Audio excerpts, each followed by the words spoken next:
আপনাদের সবাইকে ওয়েলকাম জানাচ্ছি আমাদের 100 ডেজ প্রবলেম সলভিং সিরিজের আরো একটা ভিডিওতে। As you can see on the screen, আজ আমরা ফ্রিকশনের একটা প্রবলেম সলভ করব, ফ্রিকশন বা ঘর্ষণ বলের উপর। আমরা যারা নিউটনিয়ান বলবিদ্যা চ্যাপ্টারটা করে আসছি তারা নিশ্চয়ই এটা সম্বন্ধে ভালোই ধারণা আছে। এই প্রবলেমটা একটু কনসেপচুয়াল, আমি ফিগারটাও ড্র করে রাখছি, বাট আপনার এত কিছু দেখে নার্ভাস হওয়ার কিছু নেই। আমি প্রত্যেকটা জিনিসই এক্সপ্লেন করবো যেখানে কি বুঝাইতেছে।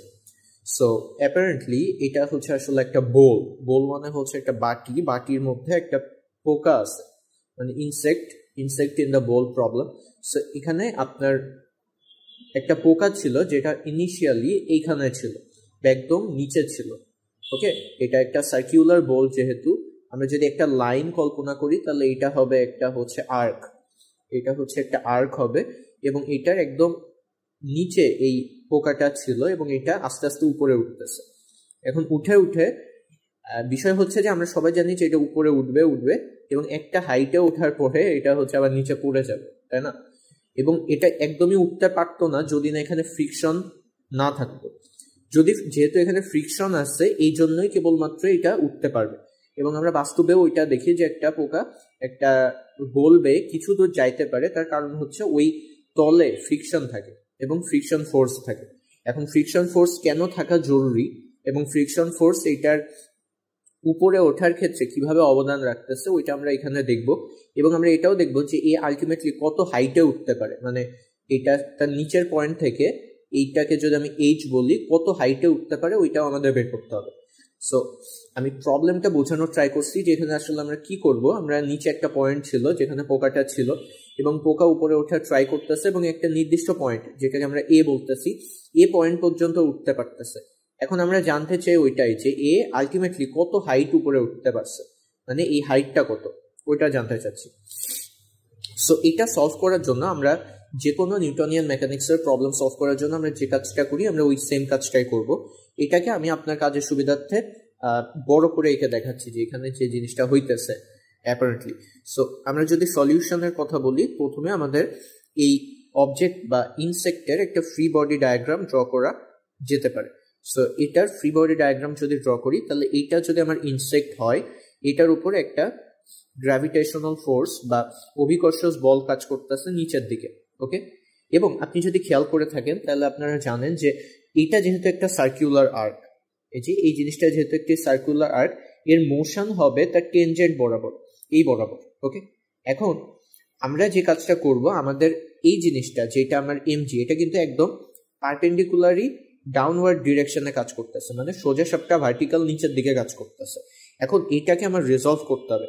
এখন আপনারা যদি ভেক্টর করে থাকেন, আমাদের এখানে চ্যানেলে প্লেলিস্ট অলরেডি আছে, যে ভেক্টরের ক্ষেত্রে আমরা রিজলভ করি হচ্ছে to the direction of the motion and to the perpendicular direction of motion. So দেখেন এইটার ক্ষেত্রেও আমাদের যদি রিজলভ করতে চাই, এই অ্যাঙ্গেলটা যদি, আচ্ছা আরেকটা বিষয়, এই অ্যাঙ্গেলটা যদি আপনার থেটা হয়, এই অ্যাঙ্গেলটা যদি থেটা হয় এখানে বলে দিছে, তাহলে স্বভাবতই এই অ্যাঙ্গেলটা কত হবে, থেটা হবে, কারণ অনুরূপ কোণ হিসেবে এই অ্যাঙ্গেলটার থেটা হইলে নিচের অ্যাঙ্গেলটাও থেটা হবে। সো আমরা বলতে পারি যে এখানে যদি আমি পারপেন্ডিকুলারলি ড্র করি তাহলে এই অ্যাঙ্গেলটা হচ্ছে আমাদের থেটা। সো আমার ডিরেকশন অফ মোশন হচ্ছে এইটা, আর পারপেন্ডিকুলার ডিরেকশন মোশন হচ্ছে এইটা। সো আমার এই ভেক্টর যেটা আছে এমজি, একে দুইটা ভাগে রিজলভ করতে হবে।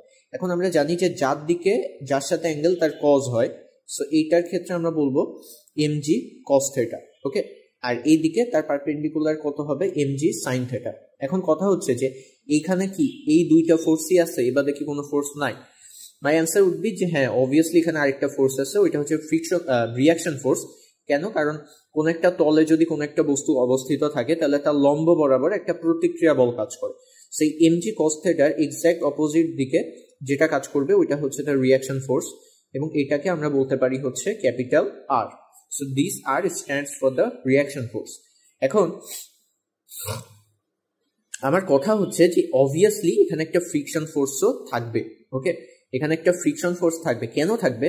কারণ আপনারা যদি এই প্লেলিস্টটারই একটা ভিডিও দেখবেন, যে আমি মৃত্যুকূপ বা ডেথ ওয়েল নিয়ে একটা চ্যাপ্টার, মানে কি বলে, একটা ভিডিও দিছিলাম, ওইখানে আমি ফ্রিকশন এবং ফ্রিকশনাল কোএফিসিয়েন্ট নিয়ে ভালো মতো আলোচনা করছি। সো ওইটা যদি দেখেন তাহলে আপনাদের এই জিনিসটার কনসেপ্ট আর একটু ক্লিয়ার হবে। বাট তারপর আমি বলি যে ঘর্ষণ বল সবসময় গতির বিপরীত দিকে কাজ করে, অথবা গতি যেদিকে হতে চায় ওই টেন্ডেন্সির বিপরীত দিকে কাজ করে। তার মানে এই অবজেক্টটা আসলে পড়তে চায় কোন দিকে, এই বরাবর, তার ডিরেকশন অফ মোশন কোন দিকে, এই টেনজেন্টের নিচের দিকে। সো ফ্রিকশন ফোর্স তাকে অপোজ করবে বা বাধা দিবে।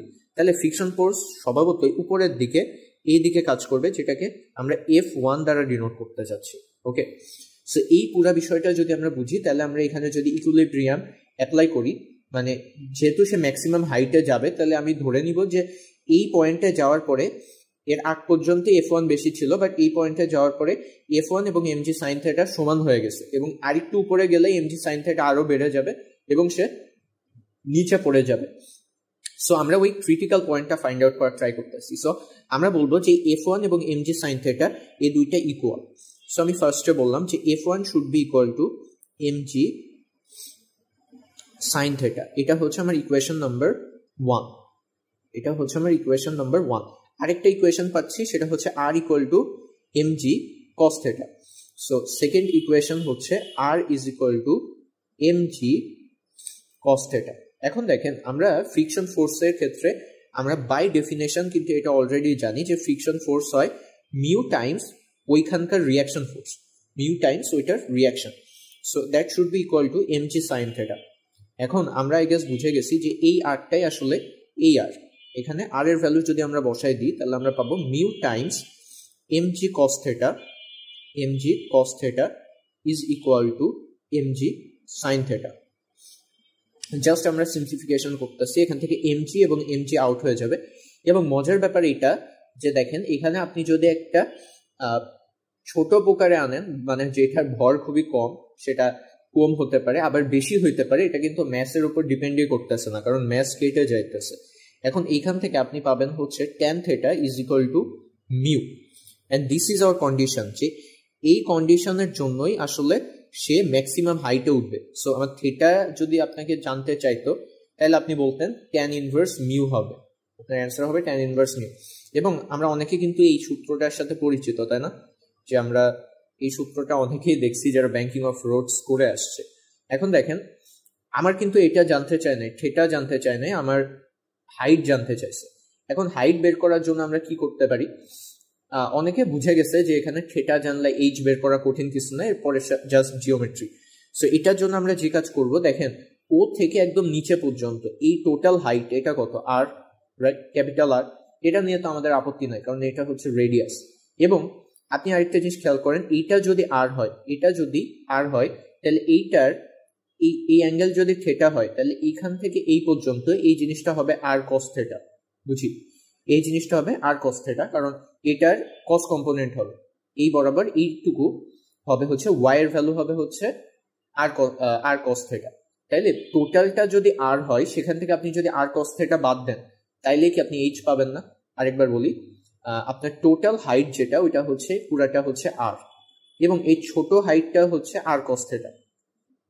তাইলে আপনি যদি এই নিচেরটুকু চান, তাহলে পুরাটা থেকে আপনার উপরের টুকু বাদ দিতে হবে। আই গেস আমি বুঝাইতে পারছি, না বুঝতে পারলে আরেকবার দেখে নেবেন। এইখান থেকে আমি বললাম যে y is equal to R cos theta, তাইলে আমার h should be equal to R minus Y. দেখেন, h should be equal to টোটালটা আর, সেখান থেকে y বাদ দিলেই আমার h পাওয়া যাবে। সো এখান থেকে আমি পাবো আর মাইনাস আর কস থিটা, এবং এখান থেকে আমি বলতে পারি আর টাইমস 1 মাইনাস কস থিটা। এখন একে যদি আপনার মিউ এর টার্মসে প্রকাশ করতে হয়, তাহলে আপনি যে কাজ করবেন, এই যে tan θ is equal to mu যদি আপনি জেনে থাকেন, তাহলে এখান থেকে আপনি cos θ বের করতে পারবেন। কিভাবে? একটা ট্রায়াঙ্গেলের হেল্প নিয়ে আমরা খুব ইজিলি এটা বের করতে পারি, যে এটা যদি θ হয়, এটা মিউ হবে, এটা 1 হবে, আর এটা হবে root over 1 plus mu square. So এখান থেকে আমরা cos θ বলতে পারি আর into 1 minus 1 by root over 1 plus mu square. So height যদি আপনার জানতে চেত, তাহলে এটাই হচ্ছে আপনার অ্যান্সার। সো এটা হচ্ছে আমাদের অ্যান্সার। এতক্ষণ সাথে থাকার জন্য অসংখ্য ধন্যবাদ। আল্লাহ হাফেজ।